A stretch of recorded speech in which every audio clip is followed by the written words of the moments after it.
Have you ever pondered about the various ways to express time in English?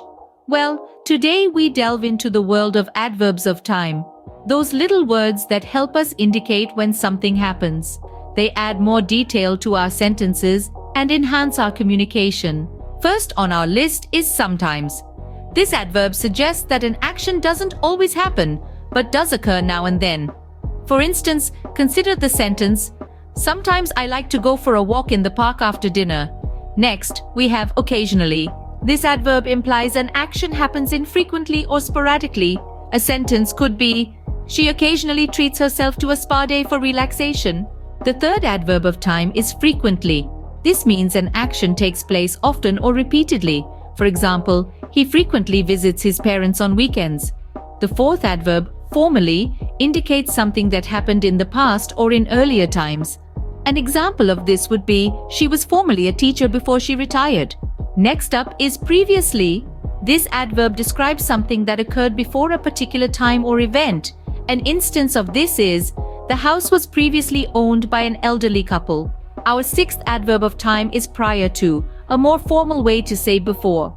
It refers to something that happens before a specified time or event.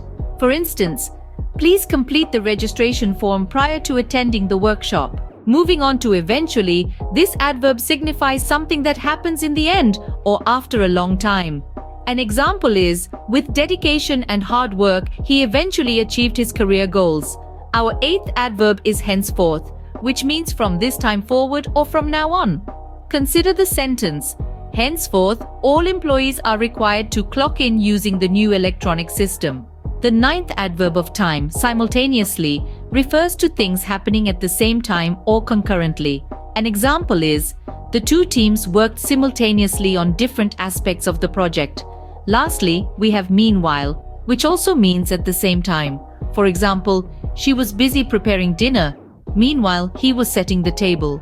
To summarize, we've learned 10 adverbs of time, sometimes, occasionally, frequently, formally, previously, prior to, eventually, henceforth, simultaneously, and meanwhile.